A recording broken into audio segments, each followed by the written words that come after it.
Nowadays, you're lucky if $500 covers your weekly grocery bill. But that's exactly what I paid for this beautiful, clean title 1996 Saab 9000. This 9000 was destined for the crusher, and if I didn't pick it up within a day, it was ready to be picked up by a tow truck and sent off to the scrapyard.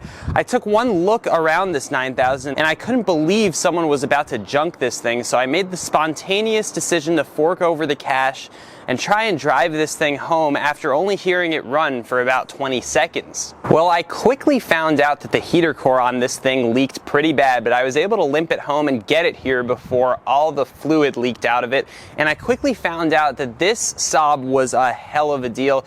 You see, despite the leaking heater core, this thing runs like a champ, and other than that, it only needs an exhaust. And there doesn't seem to be anything else majorly wrong with this thing. It's got 4 pretty new looking tires on each corner.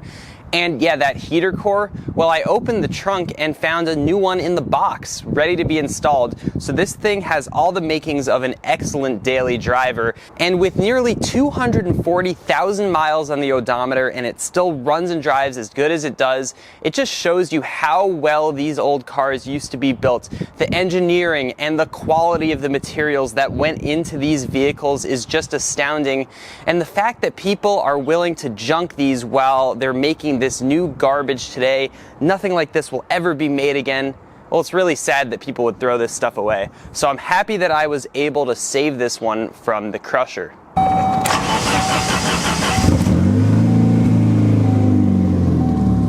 Well, as you guys can hear, it definitely needs an exhaust, but this thing runs really, really well. Let me take the camera off the tripod and show you guys around the engine bay before it heats up.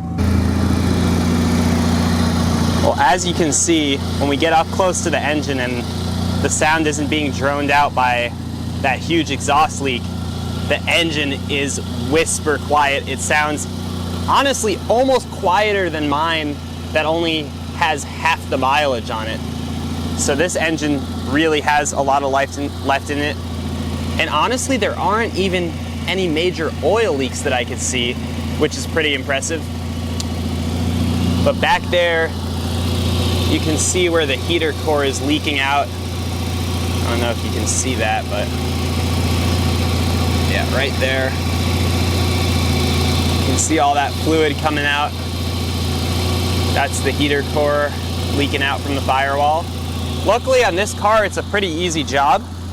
Just remove this cowl. It's not buried in the dash like a lot of other cars. Take the cowl out, a couple bolts, and then the whole housing comes out and you just kind of slip the new one in. But let me cut it off before it leaks out all the fluid again. I'm gonna shut the hood down.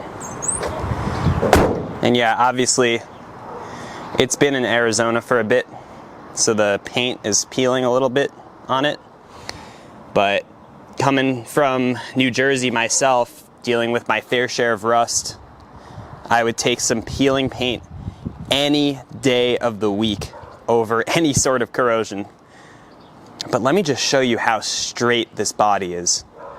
You got a few little small dents right there in the door. But man, it is hard to find these things in good shape like this. All these panels are straight. You know, the body on this is better than mine, believe it or not. But yeah, these are usually all rusted out in this wheel well.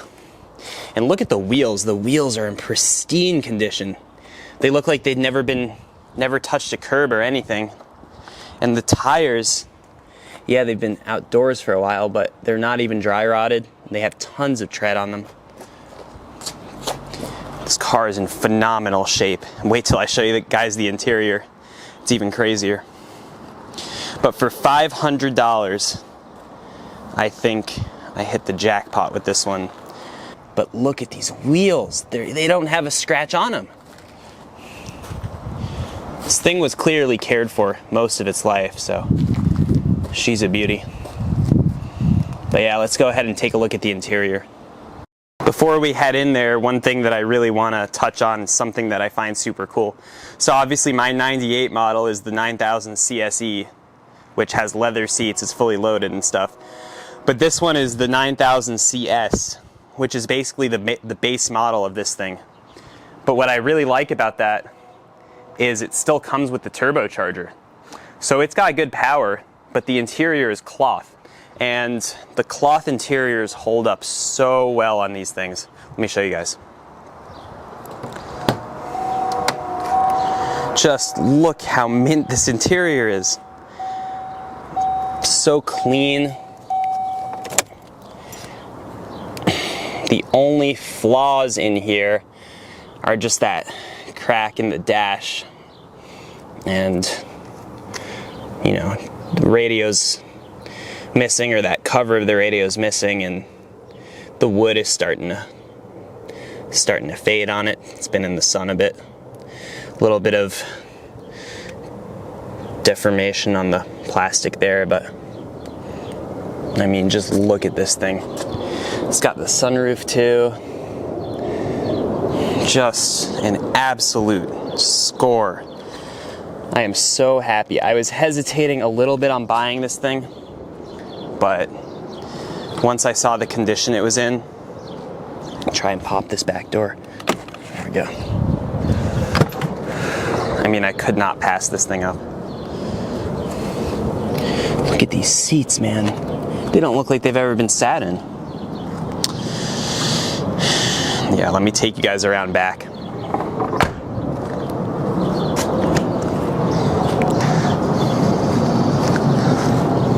First of all, the lines on this car are just beautiful. You will never see stuff like this being made again. The thought, the design that went into this thing, just the wheels set it off. And it's a hatchback too. It looks like a sedan, but it's a hatchback. You can fit tons of stuff in here. Check out what's in here. You got Pro Parts Sweden ignition cassette. The Pro Parts ones I've heard iffy things about, but you know, it'd probably work temporarily if something ever went out on it. But we've got a cabin air filter, and then of course the heater core in this box here, and this one's a good quality part. Well, as many of you know, I already have a Saab 9000 of my own, along with a few other toys, so I don't really have the time or space to invest in this thing, and I just want to see it getting driven as much as possible and getting a new lease on life. And with that being said, I've already sold it for $501 to a local teenager who's going to fix it up alongside his dad and make this thing into a daily driver. This kid has always wanted a Saab, and he's a huge car enthusiast, and I'm super excited to see it go to him and have it be local and get to see what happens with this thing. He already has a Volvo 940 that's been dying on him recently, alongside the fact that he's really wanted a Saab. The timing was just perfect on this to work out, so we can get this into his hands and see what he does with it.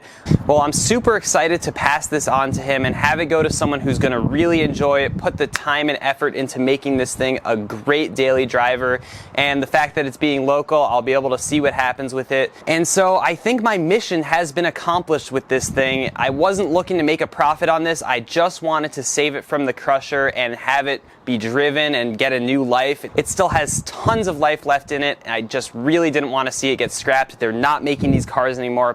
Parts are getting harder to find. We need cars like this to stick around. I couldn't watch this thing get thrown away. I had to buy it, and I'm glad that I did. And honestly, it's super awesome when things turn out better than you expected. I expected a whole lot to be wrong with this car for the price that it is, and I'm sure some things will pop up here and there, but the main core aspects of this car are super solid. It runs great. The clutch, the steering, everything's good on it. It's got good tires. The body is completely straight. No rust underneath. This thing is awesome. I am so happy that I saved it.